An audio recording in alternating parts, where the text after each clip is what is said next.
Hi hello అందరు ఎట్లున్నారు? నేనైతే మంచిగా ఉన్నా. ప్లీజ్ అండి ఎవరైనా ఛానల్ని కొత్తగా చూస్తున్నట్లయితే సబ్స్క్రైబ్ చేసుకోండి అండ్ గంట కూడా కొట్టుర్రి. నేను ఎప్పటికప్పుడు వీడియోస్ పెడుతూనే ఉంటా. ఆ వీడియోస్ మీకు నోటిఫికేషన్ ద్వారా వస్తూనే ఉంటాయి, అందుకనే చెప్తున్నా.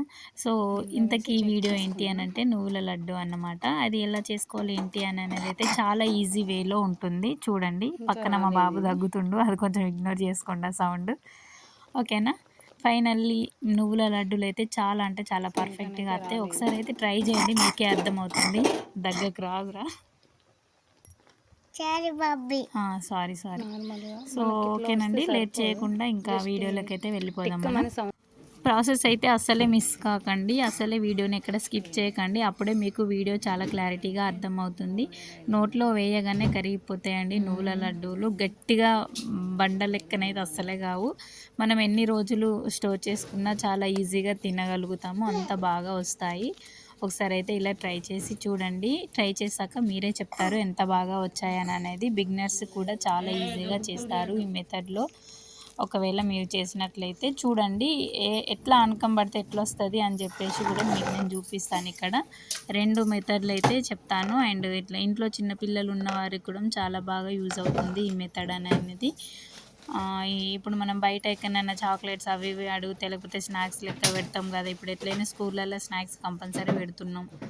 దానికోసం అని చెప్పేసి ఇట్లా నువ్వుల లడ్డూలు కానీ ఇంకా పల్లీలతో చేసినవి కానీ పెట్టినామనుకో, పిల్లలకు హెల్తీకి హెల్తీ అండ్ స్నాక్స్కి స్నాక్స్గా బాగా యూజ్ అవుతాయి. సో ఓకేనండి, వీడియోలోకి అయితే వెళ్ళిపోదాం. ముందుగా నువ్వులను అయితే మంచిగా గాలించుకోవాలి. ఏమన్నా ఉసుకే ఏమన్నా చెత్త చెదారం ఉన్నా కానీ పోతుంది. అండ్ ఇంకొక థింగ్ ఏంటంటే, మనం వాటర్లో వేసినప్పుడు పైన మొత్తం తేలుతాయి కదా నువ్వులు, అవి పీలవేనాయి అని అంటారు, అంటే అవి వట్టిగా ఉంటాయి అన్నమాట. అవి అయితే తీసేసుకోవాలి.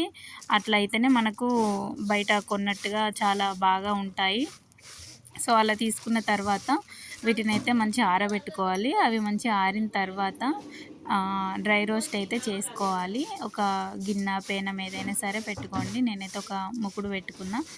అందులో ఆయిల్ అది ఇది ఏం అవసరం లేదండి, జస్ట్ అలా నువ్వులు వేసి మనం వేయించుకోవాలి. పచ్చి నువ్వులు అయితే ఇట్లా తేమ తేమగా ఉంటాయి. సో ఎండిపోవాలి మొత్తం నువ్వులు అయితే. ఫైనల్గా ఎండిన తర్వాతనైతే ఇలా మనం వాటిని అయితే మొత్తం వేయించుకొని పక్కన పెట్టుకోవాలి. కొలత ఎట్లా అని చెప్తాను, మీరైతే చూడండి. ఫస్ట్ నువ్వులు మొత్తం వేయించుకున్న తర్వాత ఇలా ఆనకం అయితే పట్టుకోవాలి. బెల్లం తీసుకొని, బెల్లం ఎంత తీసుకోవాలి ఏంటి అనేది కూడా చెప్తాను, సో వినండి. ఫస్ట్ అయితే మనం తీసుకున్న బెల్లంలో ఎక్కువ వాటర్ పోయొద్దు. అట్లా ఒక చిన్న గ్లాస్ అయితే వేస్తున్నాను నేను, ఎందుకంటే ఆనకం చెప్పని వస్తుంది అట్లా పోసుకుంటే. అట్లా పోసుకున్న తర్వాత దాన్ని అయితే మంచిగా కరగనివ్వాలి. కరగనిచ్చిన తర్వాత దీన్ని అయితే మనం చాయ్ జాలి ఉంటుంది కదా, ఆ జాలితో అయితే జల్లించుకోవాలి, ఎందుకంటే ఏమైనా డస్ట్ ఉంటే అది పోతుంది. సో చూడండి, ఈ నువ్వులు అయితే మనం వేయించి పెట్టుకున్నాం కదా, ఆ నువ్వులు అన్నమాట. మనం ఎంత తీసుకుంటే అంత క్వాంటిటీ అయితే 1 బై 1 కొంచెం కొంచెం కొంచెం కొంచెం వేసుకుంటూ ఇలానైతే వేయించుకోవాలి. నేను కొలతకైతే మెజర్మెంట్ కోసం అయితే మీకు ఒకటి గిన్నె పెట్టి చూపించుతున్నాను. సో చూస్తున్నారు కదా, మనం ఏదైనా ఒకటి మెజర్మెంట్ కోసం అయితే ఒక బౌల్ లాగా ఒక గ్లాస్ అన్న ఏదైనా ఒకటి తీసుకోండి. నేనైతే ఇది డిషీన్ ఉంటుంది కదా, ఇది తీసుకున్నా. సో చూడండి, ఇవైతే కొంచెం లైట్గా దూరగా వేయించిన, ఎందుకంటే పచ్చివాసన ఉండకుండా. మనం నార్మల్గా సూపర్ మార్కెట్లో షాప్స్లలో తీసుకుంటాం కదా, లైక్ అట్లా ఉంటుంది, టేస్ట్ సూపర్గా ఉంటుంది. ఒకసారి అయితే ట్రై చేయండి. సో చూడండి, ఇలా ఈ 1 కప్ అయితే తీసుకుంటున్నా. 1 కప్పు నువ్వులకి, 1 కప్పు నువ్వులకి 3/4 కప్పు బెల్లం అయితే పడుతుందండి. ఈ మెజర్మెంట్తో చేయండి, పక్కగా సూపర్గా వస్తాయండి. ఒకసారి అయితే ట్రై చేయండి. సో ఇట్లనైతే మొత్తం అంతా కరగబెట్టుకోవాలి. కరగబెట్టుకున్న తర్వాత ఆనకం అనేది ఎలా రావాలి, ఎలా వస్తే లడ్డూలు కానీ ఇంకా మనం మురుగులతోటి కట్టుకుంటాం కదనండి, అదేనండి బోల్పాలల లడ్డు. అవన్నీ ఏదైనా సరే ఆనకం ఒకేలా ఉంటుంది, కొంచెం కొంచెం డిఫరెంట్ ఉంటుంది అంతే. సో చూడండి, మీకే అర్థమవుతుంది ఎలా రావాలి అని. ఒకసారి మీరు వీడియో ఎక్కడ స్కిప్ చేయకుండా చూస్తే మీరే నెక్స్ట్ టైం ఈజీగా చేసేస్తారు, అది నా గ్యారెంటీ అండి. చాలా బాగా చేయొచ్చు.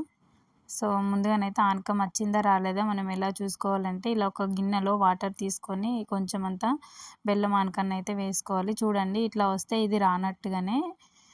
ఇట్లా వస్తే దేనికైనా సరే ఇట్లా ఆనకం వస్తే అది పర్ఫెక్ట్ కాదు అని అన్నట్టు. సో అది వేస్ట్ చేయడం ఎందుకు, దాంట్లోనే వేసుకోవచ్చు. అండ్ మళ్ళీ అలానే కలపాలి, కలుపుతూనే ఉండాలి, ఎందుకంటే అడుగంటుతుంది. మనం అస్సలే అడుగంటనివ్వద్దు, మనం దగ్గరనే ఉండాలి. అట్లా కలుపుతూనే ఉండాలి. సో చూడండి ఇది దగ్గరికి వచ్చింది, కాకపోతే నార్మల్గా చేతికి అట్లా అంటుకుంటుంది. మనం గిన్నెకి కొడితే టక్ టక్ అనే సౌండ్ అయితే రావాలి. సో అట్లా వచ్చినప్పుడే మనకు ఈ ఆనకం అనేది పర్ఫెక్ట్ వచ్చినట్టు. అండ్ ఒక టిప్ ఏంటి అంటే, మనం వంట సోడా ఉంటుంది కదా, అది కొంచెం అయితే దీంట్లో వేసుకోవాలి. వేసుకోవడం వల్ల ఇంకొంచెం ఏమంటారు కలర్ చేంజింగ్ అనేది వస్తుంది. అండ్ ఇట్లా నోట్లో వేయగానే కరిగిపోతాయి అన్నమాట, టేస్ట్ అట్లుంటుంది అందుకోసమనే. సో చూడండి ఇట్లా ఆనకం వచ్చిందా రాలేదా అని మనం ఒక 1 మినిట్కి ఒకసారి 1 మినిట్కి ఒకసారి 30 సెకండ్స్కి ఒకసారి చెక్ చేస్తూనే ఉండాలి. తొందరగా వస్తుంది, ఒకేసారి వస్తుంది. సో చూడండి కొంచెం కొంచెం ఇట్లా గట్టిగా అవుతుంది కదా, ఇట్లా ఇంకా కొంచెం రావాలి అన్నట్టే ఇది. సో చూడండి అలానే కలుపుకోవాలి. కలుపుతూ ఉన్న కొద్దీ అదే వస్తుంది. మంట మాత్రం ఎక్కువ అస్సలు పెట్టుకోవద్దు. మనం మీడియం టు లో ఫ్లేమ్లోనే పెట్టుకోవాలి. అట్లా పెట్టుకున్నట్టయితేనే పర్ఫెక్ట్గా వస్తుంది. మనం కలిపే విధానాన్ని బట్టి ఉంటుంది. ఇట్లా పర్ఫెక్ట్గా రావాలి అంటే ఈ కొలతలతో అయితే చేయాలి. ఒక కప్పుతోటి మెజర్మెంట్ తీసుకుంటే అదే కప్పుతోటి 1/4 కప్పు బెల్లం తీసుకోవాలి ఒక కప్పు నువ్వులకి. ఇందాక వచ్చిన ఆనకానికి ఇప్పుడు వచ్చిన ఆనకానికి మీకే తేడా తెలుస్తుంది. సో చూడండి ఇట్లా 1 ఫింగర్ తోటి అంటున్నా నేను. ఇట్లా వచ్చిన తర్వాత దాన్ని అయితే మనం ప్లేట్కి కొడితే సౌండ్ అయితే రావాలి. నేనే ఒక వీడియో ఏమంటారు ఒక చేత్తోటి తీసుకుంటూ ఒక చేత్తోటి ఇట్లా మొబైల్ పట్టుకొని ఇట్లా వర్క్ చేసుకుంటుంటే కొంచెం ఇబ్బందిగా ఉంది. చూసిర్రు కదా, అట్లా కట్ కట్ అనే సౌండ్ అయితే రావాలి. అట్లా సౌండ్ వస్తే మనకు పర్ఫెక్ట్గా వచ్చినట్టు. సో కొంచెం చిటికెడు వంట సోడాని అయితే దాంట్లో వేసేసుకోవాలి. వేసుకున్న తర్వాత కూడా దాన్ని అయితే మొత్తం మంచిగా కలుపుకోవాలి. కలుపుకునే ముందు కూడా ఒకసారి చూపించినట్టుగా కొంచెం నెయ్యి, కొంచెం అంటే కొంచెం జస్ట్ ఫ్లేవర్ కోసం వేసుకోవాలి. వేసుకున్న తర్వాత దాన్ని కూడా మంచిగా కలుపుకోవాలి. అండ్ నెక్స్ట్ ఇందాక వేయించి పక్కన పెట్టుకున్న నువ్వులు ఉన్నాయి కదా, ఆ నువ్వులు కూడా దీంట్లో వేసేసుకోవాలి. ఈ ప్రాసెస్ చేసేటప్పుడు వీలైతే 2 మనుషులైతే ఉండండి, ఎందుకంటే ఒకళ్ళు పోస్తూ ఉంటే ఒకళ్ళు కలుపుతూ ఉంటే ఈజీగా అవుతుంది. నాకు ఎప్పుడు ప్రాక్టీసే కాబట్టి నేను ఒక్కదాన్నైనా ఈజీగా ఇలా ఒక లెఫ్ట్ హ్యాండ్తో వీడియో తీసుకుంటూ రైట్ హ్యాండ్తో చేస్తున్నాను. సో చూడండి ఇలా కొంచెం చల్లారక ముందుకే, మరీ వేడిగా ఉన్నప్పుడు కాకుండా ఇలా కొంచెం కొంచెం మనం చేతికైతే పదన అద్దుకుంటూ లడ్డూలైతే ఇలా కట్టుకోవడమేనండి. సో చూడండి ఇంకా మిగతా నువ్వులు ఏవి అనేది మీరు కంగారు పడకండి, నేను వాటిని కూడా ఏం చేసినా అని అయితే చూపిస్తాను. మనం ముఖ్యంగా దీన్ని పిల్లల కోసమే చేస్తున్నాం కాబట్టి మరి వాళ్ళ గురించి కూడా ఆ వీడియో కూడా పెట్టాలి కదా, అందుకోసం అని చెప్పేసి నేను ఈ లడ్డూలు కట్టడం ఎలా ఇది చూపిస్తున్నాను. అండ్ నెక్స్ట్ నేను ఇంకా మిగతావి ఏం చేశాను అనేది కూడా చూపిస్తాను. వీడియో స్కిప్ చేయకండి, అయిపోలేదు ఇంకా. సో చూడండి ఎంత బాగా మనం ఇట్లా చేతితోటి ఇలా అంటే సరిపోతుంది, ఇట్లా పిసకాల్సిన అవసరం లేదు అండి కట్టేటప్పుడు. సో చూడండి ఇలా సూపర్గానైతే వస్తాయి. మా బాబుకి ఇంకా ఇట్లా చేసిన అనమాట, కొంచెం ప్లేట్కి బటర్ పేపర్ కానీ లేకపోతే ఒక ప్లేట్కి గోధుమ పిండి అయినా ఆయిల్ అయినా నెయ్యి అయినా సరే అప్లై చేసి ఇలా మనం ఒత్తుకోవాలి. ఒత్తుకున్న తర్వాత దీన్ని అయితే క్యూబ్స్ లెక్క కట్ చేసుకొని స్నాక్స్ లెక్కనైతే పెట్టచ్చు. చాలా ఈజీగా తింటారు పిల్లలు. ఓకేనండి, please subscribe. Thank you for watching, bye bye.